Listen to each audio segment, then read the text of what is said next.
Well, round 32, round 16 reaction. Wanted to get the round 32 right out earlier, so we're going to do round 16 reaction.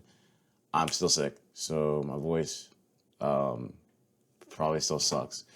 And there's a lot to talk about, so I apologize for if this sounds, what's it called?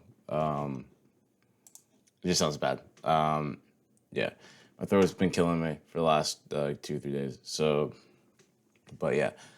So yeah, tomorrow round of quarterfinal start. A lot to talk about each team. I'm going to be covering some. I'm going to be talking about some games more than others, just because there's more to talk about in certain games rather than others. So I do apologize if I don't talk about one game more. If I talk about one game more than another, that's pretty much what I'm saying. All right. Anyways, let's just start by the top. One of the shocks of the tournament so far. So Germany crash out against Paraguay, lose on penalties. Yeah, and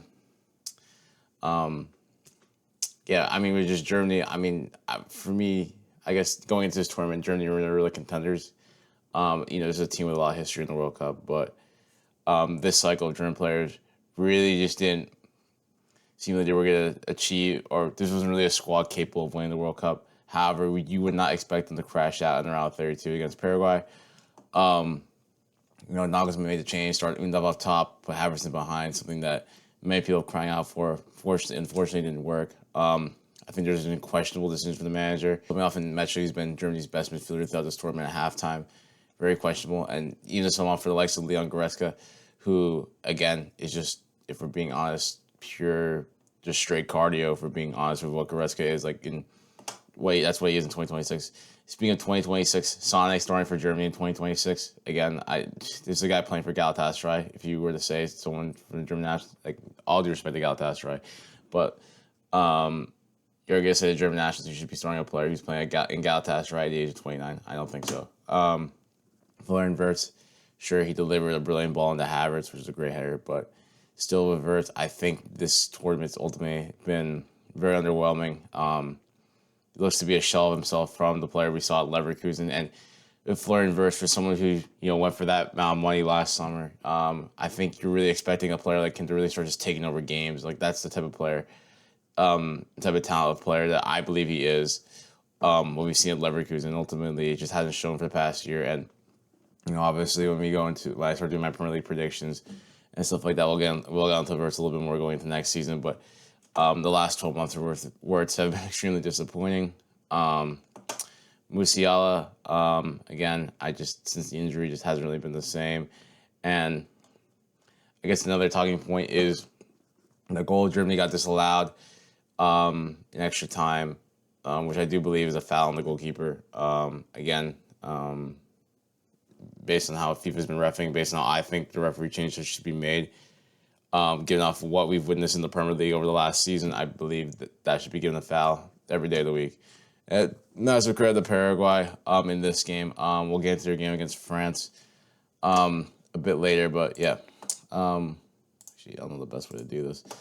All right. Speaking of France, I don't know. Maybe I'll just do it like this. We'll do the two matches here, and then we'll go to the quarterfinal. I think that makes sense. I got no real structure to this video. France. Full on display here, just overall Sweden. Sweden just didn't really have enough. This game, Mbappe has just proved to be his tournament. Michael Olise, again, this two-man duo, step, whatever you want to call it. It seems to be unstoppable at the moment. France just keep growing and growing into the tournament. And again, for me, they're looking like clear favorites to win the World Cup at the moment until I see otherwise. Sweden, again, this is a team that I just don't think has a quality of far enough. Sure, they got the two guys up top, and Elanga has probably been their best player across this tournament. However, it just wasn't enough. I mean, you look at this France team, and just more quality all around the pitch, despite Sweden's two-man attackers. And yeah, France keep moving on. And then we talk about this game. Again, this game, I mean, you have Paraguay, France being by a goal in this game. You just saw the Paraguayan team on a full, trying to kick the France players, play a very defensive and physical type of football. I'm shocked that no Paraguay the whole team walked away with no cards in the game. Due comes on, wins a penalty. Mbappe converts and makes a difference. And again, you're gonna have games like this, like as France looking to be champions, where you just need to find a way. You find a way in this one. You dig deep. It's ugly. It's not pretty. But gets the job done. And yeah, and then obviously the noise coming out of this game is the whole Paraguayan center thing with him and then the center and Mbappe. If you haven't seen, pretty much Paraguayan center made a bunch of racist, vile comments about Mbappe. Mbappe spoke up. So again, and she like doubled down though, which is even crazier. But yeah, just sticking more to the football here. Well, actually, obviously I want to. I don't know. Just sticking purely to the football because that's what I'm here to talk about. But that's just a crazy story within itself. Yeah. France move on to onto the quarterfinals. Moving on to the next bracket, next sector. I don't really know what to call it. South Africa, Canada. Again, probably one of the more boring games of the knockout round so far. However, it took until 9+2 for Eustáquio to make the difference from the breakthrough. South Africa resisted. I think Canada were mounting more and more pressure, especially when Alphonso Davies came on towards the end. It seemed like Canada were starting to build a lot more momentum and finish a stronger team. And they made a difference. Credit to South Africa giving here. Not many people giving them a chance to qualify out the group. But yeah, just to lose in this fashion is heartbreaking for them. Canada moving on to the next round against Morocco, which is always going to be a tall task for them. And, moving on to this game, a lot more to talk about here with Morocco, Netherlands. And the biggest surprise of this game, I guess, would be like the actual disparity between the two teams because both teams have been playing well. Netherlands, fantastic in the group stage, scored 10 goals in the group stage, changed formation in this game, surprisingly. And in Morocco, a team that, has been growing into the tournament. You can say Sabari's been their main talisman this time around, especially in the attack. Hakimi always ever present at right back. And I think in this game, you have to look at Ronald Koeman because for me looking at the decision to go to a back five, which I think against Morocco, with all due respect, as good a team as Morocco is, you still are the better team in this game, at least on paper. Sure, maybe the back fives respect Morocco a little bit if you want to give them some respect, and you think you can just stand pressure, bring on guys and make the difference at the end. But then we saw in this game, Ronald Koeman did not bring on. He brought on Wout Weghorst, who sure gave the flick on into Somerville, who got the assist through Gakpo. But prior to that, didn't bring on any other attacking player. Bart Kluivert had to come on for an injured Gakpo. And with Morocco this game, again, they were the team looking more likely to score, creating more chances, applying more pressure in this game. Got a late equalizer at the end to send it to extra time. And again, Morocco looked the better team. I'm not sure the stats, but Morocco dominated possession in extra time. And again, it came to penalties. Yeah, again, it's a disappointing exit for the Dutch, especially the Dutch team that looked very promising in the group stage. You can only point fingers at the manager for this one. Just for the decision to go so defensive, almost like playing for penalties with, again, 5 defenders on the pitch. Just didn't make any sense. And yeah, Morocco into the round 16, or I guess eventually into the quarters, as they dispatched Canada 3-0, which is a bit of a flattering scoreline because Morocco got two goals late on, as Canada were flying pushing numbers forward to find an equalizer. And again, the first half, not really much going on until Anahi gets a breakthrough from Morocco, and then I think Morocco just outclassed and just had more talent. They're just a better team. Canada, they tried, but again, I think here beating Morocco would be a tough task for them, especially Morocco, who again are a serious contender for this tournament. Going into this tournament, I thought they were being overrated.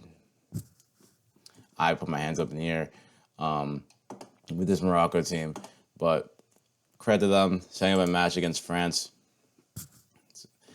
in the quarterfinal, which should be a great game. Really excited for that. All right, moving on to Portugal, Croatia. Again, as I talked about the manager, with Germany and the manager of Netherlands, and we'll get into it more with the Spain game, just to give you a little heads up about the preview over there. Yeah, Portugal in this game, they got outplayed by Croatia.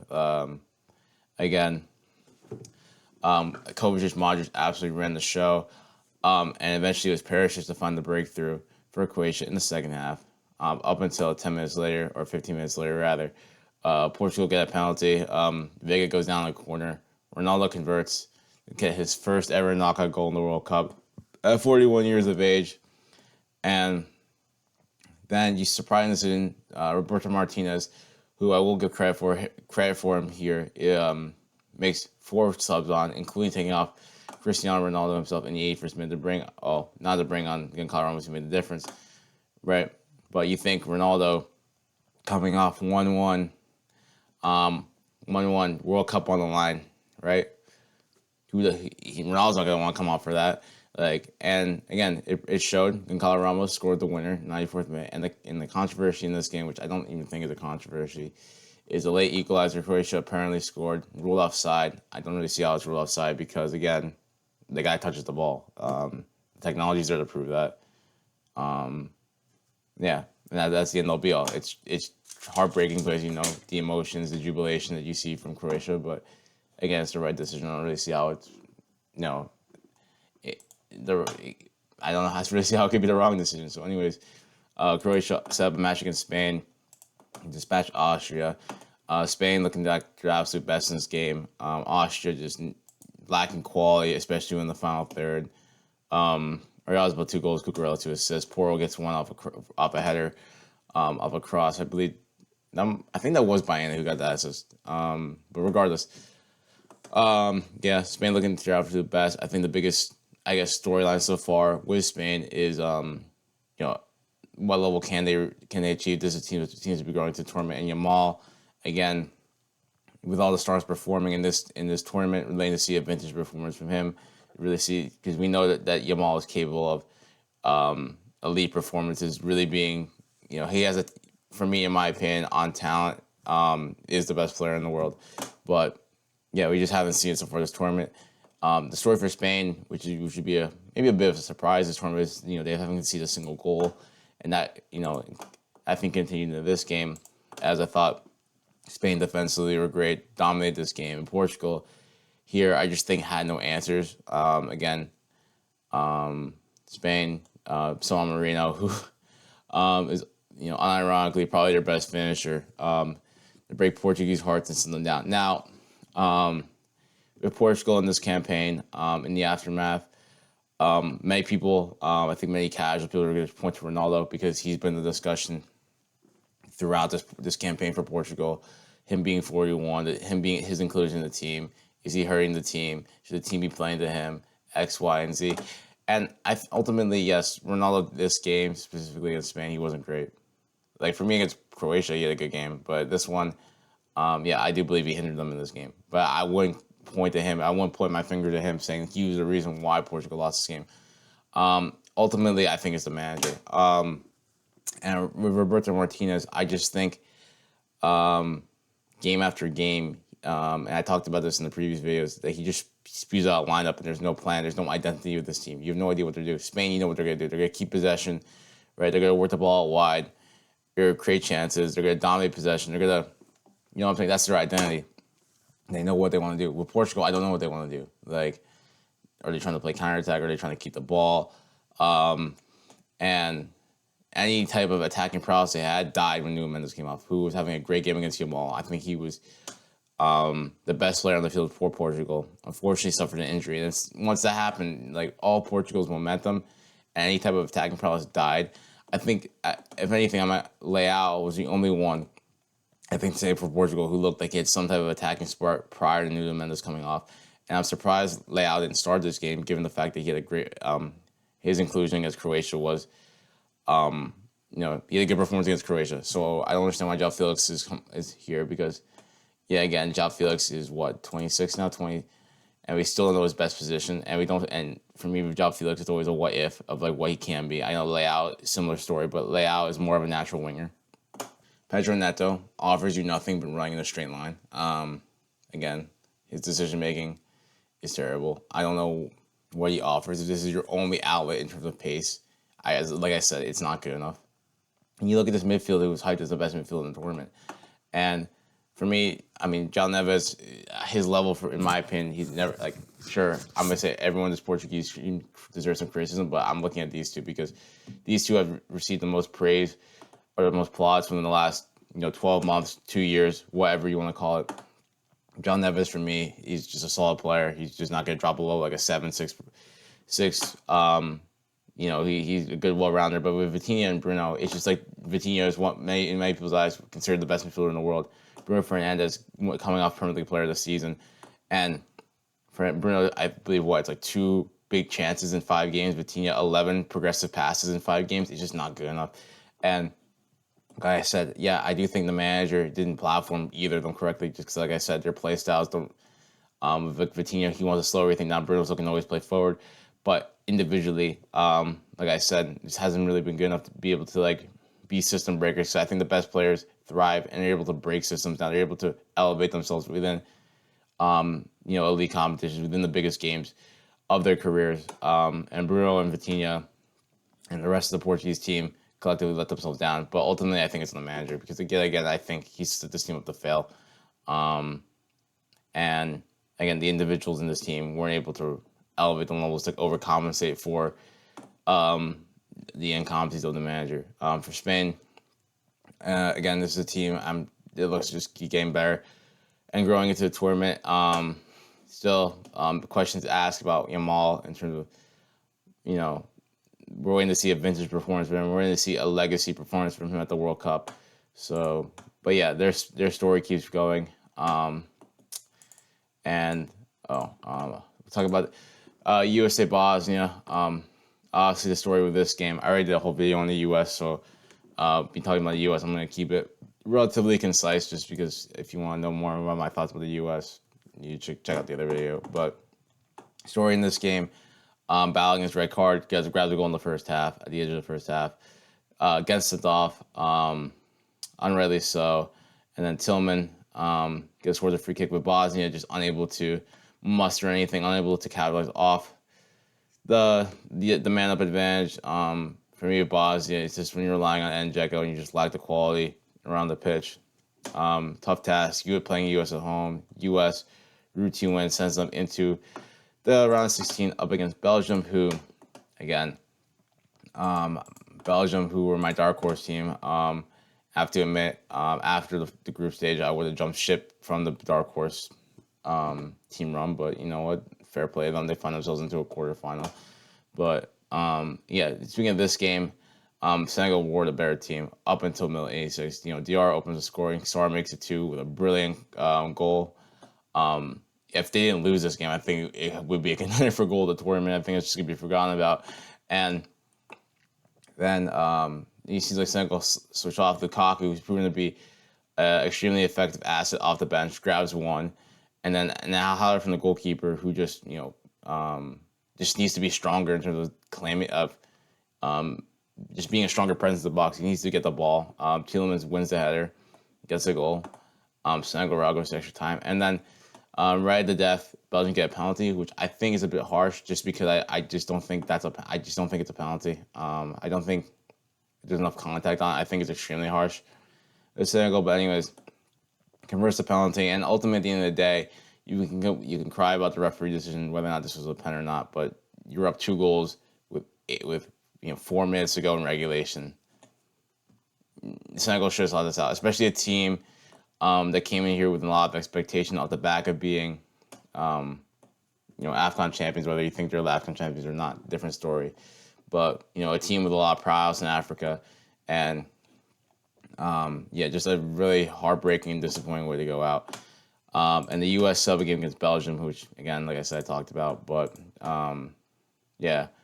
Belgium, up until this point, I think haven't been playing well in the tournament. I give a lot of credit to Rui Garcia making changes, drop De Bruyne, drop Doku, even not include Lukaku. You keep using Lukaku as a bench asset. Again, it showed because with this Belgian team has been lacking, I think, a sort of energy in the midfield, in the U.S., being a relatively young team, bar Tim Ream, I guess. It showed Belgium outclassed them. They're just moving the ball faster and they're moving quicker. It looked like, you know, men against boys. The U.S. is a disappointing performance to go out. Shocking performances all around the field, especially Christian Pulisic, who's the talisman of this team. And for, like I said in my previous video, the many Americans is marketed as by the media, by the general perception of Americans who don't really watch soccer, as our greatest ever player. Really came up small yesterday and mustered off with an injury. Obviously, the build-up in this game was about getting red card and whether he should play, which in my opinion, did impact the preparation of the team. Not an excuse though for the performance yesterday, but a factor to talk about nonetheless. De Ketelaere grabs 2 goals. Who else? Van Aken off the mistake between Riemann, Matt Fries, and then Lukaku grabs 1 more off the bench. Belgium into the semifinals, not semifinals, quarterfinals, and yeah, for Belgium, good result for them. Good on them. They are a good team at the end of the day, but like I said, up until this point, I think they haven't really been playing well in this tournament, and we'll see what they can do against Spain. I think Spain are overwhelming favorites going into this game, but given the theme of this World Cup, you just never know what can happen. So, yeah, moving on to the other side of the bracket, and we got Brazil-Japan. And it wasn't looking good to Brazil up until halftime. Brazil a lot of the possession, but just really not be having any creativity within the final third. It was Japan who strikes first, top of the box, Sano off a counterattack, brilliant shot, and it looked like Brazil for me at halftime. It looked like they were out of answers, and credit to Casemiro because he was having a abhorrent game up until this point. Grabs the equalizer off a cross from I think it was from Gabriel, brilliant ball. And then from there, Japan, for me, I think they sat off too much off Brazil. They really let Brazil build momentum into this game. Vinicius almost scored the goal of the tournament if it wasn't Suzuki, who had a fantastic game. And then at the end, horrible mistake by Tanaka, who you wouldn't really expect from given the fact that he plays in the Premier League. He's a Premier League global midfielder. Loses the ball, top of his own box, trying to clear it. Ball gets played into Martinelli. He slots in 95th minute. Brazil goes wild, knocks out Japan. Another heartbreaking exit for them in the World Cup. I believe they haven't won a World Cup knockout game in their history. And Brazil into the round of 16 to set up a matchup against Norway, who get past Ivory Coast. Nuso with a brilliant opener, screamer. Then it's Ahmad off the bench for yet again for Ivory Coast to make the difference for them, and then Holland, who's inevitable. It seems to be inevitable in this tournament, grabs the winner. Who if you look at the shot, he looks like he messed up his own shot. He underhits it. He's like chasing his touch a little bit at the end, or chasing his shot a little bit at the end. But Norway won't care. They're into a quarterfinal. For Ivory Coast, just not clinical enough. Not able to capitalize their own chances. Diomande, someone who's been talking about so much this tournament and over the last season. Just, again, underwhelming performance today. But for them, I think Ivory Coast, for them, this is their first time ever to make the knockout stage. So I think an overall successful tournament for them. But for Norway, they'll be marching on into a quarterfinal up against Brazil. First time they've ever been at this stage, I believe, in the World Cup. And probably the result of the round of 16, with Norway knocking out Brazil. Emphatically so, with Holland grabbing 2. And with Brazil, I think with the lineup to start was questionable. I don't understand why Martinelli starting in the midfield. Again, and with Brazil yet again, it's just a lot, just not being able to take your chances, a lack of creativity. Brazil get a penalty within the opening, 13 minutes, something like that. And upsets Bruno Mars. You think Vinicius were to take it. Bruno Mars misses. And the other big chance in this game, Endrick, who throughout this tournament has been a meme that Ancelotti doesn't trust him, was sent in 1-1 against the goalkeeper. A moment to prove his manager wrong, to prove everyone who believes the hype right. Fluffs his lines. Again, I understand he's young, but for me, in that moment, as a player who's as talented as Endrick is, to not finish that, and especially for me, as a professional footballer, you should be able to finish that. He should be taking it on his right foot. I don't know why he's taking it with his left. To be so strong foot dominant in that moment. But regardless, Holland, again, Holland up against Gabriel, a story that we've seen in the Premier League so many times. You know, it's not even a rivalry at this point. Holland has just gotten a dog leash. We're gonna keep it a buck. But yeah, dunks on Gabriel, gets a breakthrough for Norway, and then puts an absolute rocket for the second one, top of the box. No one closed him down. Sets the ball up for himself, just lays it into the bottom corner. Consolation goal for Brazil. Get a penalty. Neymar comes on and scores one, but ultimately it's not enough. With Brazil, just another disappointing exit. With every World Cup, there's always an expectation on Brazil to perform.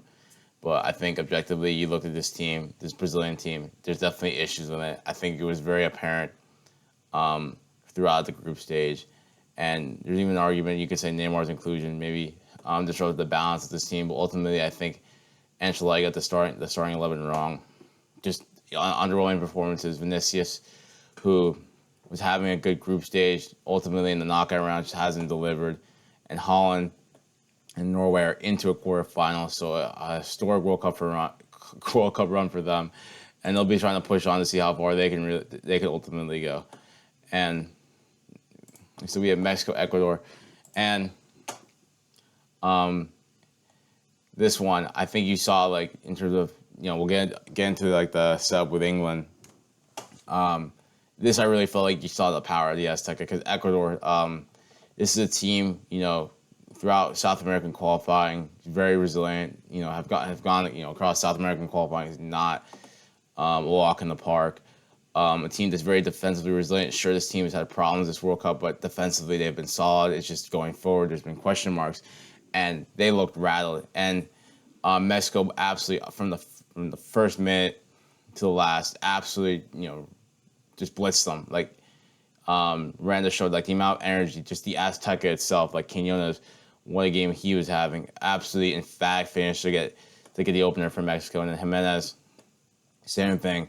Mistake by Ecuador, top of the box. Jimenez lasers it into the top corner. And with Ecuador, they're just stunned. I think at this point, 2 goals down. For them, a team that's, as strong as they are defensively, with their game plan being one where they try to shut off the opposition and maybe just grab one off a set piece or something like that. Being 2 goals down away at the Azteca, with the Azteca bouncing and Mexico just absolutely flying up and down the pitch. It's always going to be a hard task for them. And we also saw the story of Gilberto Mora. Again, someone who didn't start the initial games for Mexico, gets to start in the knockout game, had a fantastic performance. And then Hincapié gets us off at the end for covering his mouth. And Mexico into round of 16 step game against England, who just get by DR Congo, who gave them a bit of a scare. Topanga opens up the scoring, 7th minute, stuns England. And again, at this point, alarm bells were starting to go off as England, sure, they were knocking on the door at times, but ultimately there's question marks if really England were actually going to convert their chances. But is this guy, again, in my opinion, the Ballon d'Or favorite still at the moment, until England get knocked out, and we'll see where the rest lies. But regardless, Kane, again, header, and then the second goal. It's crazy just for Kane to just make that, inch of space, just get past 2 defenders, just blast into the roof of the net. Congo, ultimately, I think once they took off the wingers, really just had no answers. And, they were trying to hold on for as long as possible. But once Kane got the breakthrough and then Kane got the second one, it was over for them. And with Congo, for them to make the return back to the World Cup in such a huge amount of time and to make the knockout stage, I would say it's a successful campaign for them, and they can definitely look back on this campaign with pride and with massive achievements. And speaking of another African team that can look back on this World Cup campaign with a lot of pride, Cape Verde, who really pushed Argentina, the defending champions, to the brink. Again, Cape Verde going into this tournament, not many people gave them a chance. Not many people can name you one Cape Verdean player on the team. And again, Messi, the difference. Brilliant ball, I believe, I think it was Lissandro. Messi, excellent control to bring it down, slots it past Vozinha to make it 1-0. And then eventually Argentina. And I think, we'll get more into it about how I think this team will progress later on. But I still think this team is too slow, a bit over the line as everything has to go through Messi. You know, and slow, lethargic, and Cape Verde, they stun Argentina in the 59th minute, and as the game's begging on, Vozinha, still on his head today. Saved a couple of chances. Messi almost caught him out on a free kick, or a couple of free kicks actually, and then Argentina score, start of extra time, and at that point you think it's over. But Cabral with the absolute screamer, probably goal of the tournament in my opinion. Stuns Argentina yet again. They come back twice against the defending champions. Cape Verde outran Argentina in this game, but ultimately Argentina's quality showed as Romero or came out as an own goal ultimately at the end. Gets it there for the second half of extra time. At that point, Cape Verde come back 3 times against Argentina was going to be too much of an ask, and Argentina into the round of 16, but not overly convincing. Cape Verde again pushing the Argentina to the absolute brink. Again, I think many people look back on this tournament as Cape Verde as the team that really captured the hearts of many neutrals and many fans. They captured mine as well, so shout out to them. And Australia, Egypt. This one goes to penalties. Egypt get one. Early breakthrough through a shore, then off a set piece. Australia get one. And at that point, it just came down to whether Egypt can break down Australia. Australia pushing the pens. Story of this game going to pens. Matt Ryan comes on for Patrick Beach, who's been having a great tournament for Australia. But Matt Ryan experienced, hoping to see if he can be the difference maker in the penalty shootout against Egypt, but ultimately unable to save a penalty. Yet again, we'll get into it again with the Colombia Switzerland game. These center backs got stop taking penalties. Harry Suter, as great as a game he had this one, you just look at his face, you just knew not confident to take a penalty. And Egypt able to best Australia on penalties, and for them, as a team that's been unlucky with penalty shootouts over the last couple of years, they get their first ever knockout win in the World Cup. Australia is still searching for theirs. And set up a match against Argentina, who again set up another potential game of the tournament with them. And a lot to talk about in this game, given the fact there's been, I'm so sick. There's been controversy throughout this game. Starts off with Argentina. It doesn't start off with Argentina winning a penalty. Skipping ahead. Ibrahim stuns Argentina off across the box. Egypt find themselves 1-0 up until Argentina get a penalty. Many people think it's a dive, but there is context. There is a penalty, and Messi, as great as he is, his penalty record is terrible in the World Cup. I think he's missed 4 of the 8 penalties taken, 2 in this World Cup. Misses the penalty, and with Argentina, didn't really create much in the first half. Bar I think the Alvarez chance towards the end of the half, which forced a great save out Shabir, who's having a good game, but yet again. Not yet again. Moving on to the second half. I'm skipping ahead. Egypt go up the other end. Martinez dispossessed. Hassan goes up the other end, dribbles past 3 Argentinian players, slips in Salah. Salah's I forget how is it good Salah? I don't know. Regardless, Zico gets a goal, but it's ruled back. This is where the controversy starts. Should the goal have been chalked off? In my opinion, no. Not because I don't think it's a foul, but because I don't think the foul's in this. And I think we're going too far back. For me, you're going to either side of the pitch, and the guy carries on the pitch, drills past 3 defenders, starts playing the ball.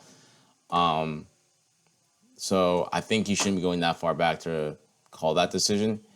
If you are going to go that far back, yes, I think it is a correct decision in the sense that it is a foul. I think people who are disputing that's a foul, sure, you can say it's soft, but ultimately it is a foul. So from that perspective, if you really think you should go that far back, it's a foul. I don't think you should be going that far back to overturn that. But regardless, it didn't really make much of a difference. Egypt do find, I shouldn't be saying it didn't make much of a difference, but ultimately it didn't affect Egypt as they ended up making it 2-0 anyways. Similar move, counterattack. Zico again, pretty much a goal that actually mirrors the first goal that got ruled off. And Egypt up 2-0, and from that point on, it looks like Argentina are going to go home. But Leo Messi, absolutely, again, 39 years old, flips the switch, difference maker, ball into the box, Romero gets his hand on it. And I'm going to be honest, Messi for the last 15 minutes looked like a man possessed. And And I think for Egypt, again, they're starting to feel the pressure. Argentina, this is a team that's been here before. Coming off the back of winning 3 international tournaments, they've been in these moments before. They have the composure, and Messi gets the equalizer, and from then you kind of just felt the momentum just shifted as this Egypt team. I think got a bit naive, a bit careless, and the stadium was rocking, and especially towards the end, when you're seeing Lautaro Martinez running up the pitch and there's no one back for Egypt. If you're Egypt, you just need to relax. You need to get the extra time. Like, you've just been stunned. And brilliant ball from Lautaro, who finds it. Enzo Fernandez meets it with a header with just as much quality, and they complete the comeback. And the question marks are going to be like, oh, what about the fouls in the box in the build-up for Egypt? Like I said again, I don't think you should be going that far back. But if you are, I just don't think. I think neither of those are nothing fouls like that. For me, like, was it Zico? I don't or I forget who the guy that went down in the box. But regardless, the guy who went down, I think it was maybe Fati, whatever his name is. But regardless, the first one where I think it was Romero, the guy just goes down. I don't think it's a foul. Guy just goes down. The second one with Salah, like, Salah loses the ball before he gets he trips over the guy's foot. Like, for me, Salah's not in control of the ball there, so I would deem those either as stonewall penalties. Argentina do enough to go through to set up a place in the quarterfinals against, eventually Switzerland, but starting with this one, Switzerland, Algeria, and Zambia again. Keeps proving to be, the best young player in this tournament. Fantastic this game. Makes, brilliant assist to Mbolo, who opens the scoring. And Ndoye makes it 2. And then if you haven't seen, I forget who it was, maybe it was Reader with a shocking miss in the 80th minute. But for Algeria, I think most Algerian fans has been frustration for Petrovic with the lineup. Just a really poor display from them. Really went out this game with not really with a lot of much grit, a lot of fire in this game. Just very underwhelming and unenergetic, poor performance for them. Mazza just not his best game today. And again, Algeria is coming up short. The Swiss just have too much experience, too much energy. They just seem like they wanted more than Algeria, and it was a fair result. In Colombia, Ghana, this one, in my opinion, I've held the opinion this whole tournament that Ghana aren't a great team. And with Colombia, as good as they are, this is a team that still lacks lacks the ability to be clinical within the final third. Got an early breakthrough through Arias, and from then on, Ghana, when you have relying on Jordan Ayew up top, and not much is gonna happen. For being honest, I believe he didn't have he didn't have a single shot on target, or some crazy stat where it's he hadn't had a single shot on target across multiple tournaments for Ghana. I don't even know, but again, Ghana just didn't really have the quality to really push back on Colombia. Colombia did got the breakthrough, unable to take their other chances, but one goal is able to see them through to set up a match against Switzerland, which went all the way to penalties in this one. Two evenly matched teams, a very cagey game. Neither team looked like they wanted to leave themselves too open at the back. The biggest chance in this game fell to Colombia in extra time. Mistake at the back. And I believe it was Campes who had the chance, fluffed his lines. Easy ball to kind of curl it around the keeper into the back corner, just hits it over the net, and it goes to penalties. And yet again, the situation of center backs taking penalties. Davinson Sanchez misses his. Kanji missed it for the Swiss on the other end, but again, who was it again? Cucho Hernandez misses his, and then Switzerland, best of Colombia on penalties. A disappointing exit for them. Given the fact they would have wanted a rematch against Argentina. And we have ourselves a quarterfinals restart tomorrow. So just to give a quick prediction for myself in terms of what I have here, I believe I had all these quarterfinals set bar. I think these two at the bottom, because I had the U.S. here and I had Colombia here. I had Norway, England, and I had, I believe, France, Morocco. I still stick by believe. I think France will get it done by Morocco. This will definitely be an evenly contested game, but to put it lightly, France have more difference makers. And As good as Morocco are, they'll be without Siberia tomorrow. And if you were to say who's going to make a difference game, it's ultimately at the end of the day Mbappe, Elise, Dembele versus El Canous. Ramani is their striker, and Brahim Diaz. So, yeah, Spain, Belgium. For me, this game, like any other game in Spain, it just comes down to how clinical Spain are going to be. With Belgium, I think after the U.S. result, a team that's maybe being slightly overrated. Like I said, this is their first good performance. In my opinion, the first good performance they produced this whole tournament, with all due respect. Spain are just a different level than the U.S., clearly. So with Spain, we'll see how clinical then can be. Can Yamal really elevate his level in preparation for a potential semifinal up against France or Morocco? So, yeah, but I wouldn't be far enough to rule Belgium out completely, but I think Spain will just have too much for them. Especially in a game where even the U.S. Were able to outpossess Belgium with Spain, and especially with Spain, who are probably the best team on the ball in the world. It's gonna be a tough ask for them. Norway, England. Like I said, I think there will be one upset in within the quarterfinals. I think it's this one. Not that I don't believe England. Not that I believed England can't do it. Oh, actually, I skipped over this game. I didn't even realize I skipped over this game. That's kind of crazy how I skipped over this game. Probably going crazy on me for skipping over this game. Yeah, I realized I just didn't talk about this game. Yeah. Probably game of the tournament. Holy, yeah, damn. Anyways, yeah. Everything about this game. A lot of talk about the altitude, everything like that. Going into this game, Mexico, start off well, start off the team. England were pushed back, swing out, and then it just took off against the run of play. England had 2 goals up the other end. Declan Rice carries the ball to midfield into Saka, into Jude, who, again, I can't believe the English media, I said at the start, it's like, oh, is Jude Bellingham in our best 11? It's like the biggest load of crap I've ever heard in my life. And then, yeah, again, Mexico off the kickoff, dispossessed. Jude Bellingham at the double, makes it 2-0. Mexico's stunned. And at this point, you think, like, this could be the likes of, like, I don't know, like a 7-1 Brazil result, given all the hype and the build-up of the Azteca home tournament and everything like that. And they, just the quality England possessed. But Mexico able to regroup a little bit through Quinones, makes it 4-2. And then the moment of the game, Quansah gets sent off, red card, Jimenez penalty, and then, before the Jimenez penalty, just after red card, Mexico, switch off. England win the penalty, puts them up 3-1. The Mexico on the other end get themselves the penalty themselves. Jimenez, converts it. And for me, where they lost the game is taking off Quinones, because ultimately, the day with Mexico unable to capitalize on 10 men, just swing balls into the box. England sub in the back 5, Dan Bird at the heart of it. Just not going to work, especially when England have a superior height advantage and lacking anyone. And for me, with Mexico, they lacked anybody who can actually take on their man, get down the line, and put in. Because if you're going to rely on crosses, they have to be low. Because you're not going to be England in the air. You're not going to be Dan Burn in the air. Like, Mexico are a shorter team. I know you have Raul Jimenez, who, some of the headers he produced today were kind of crazy. But, like I said, if you're going to cross the ball into the box, you have to be able to get down the line and put in low crosses. And for me, with Mexico, unable to capitalize on 10 men, Aguilar, who's such a legendary manager, I feel like messed up today with his substitutions in the ability to capitalize on being a man up. But England do enough.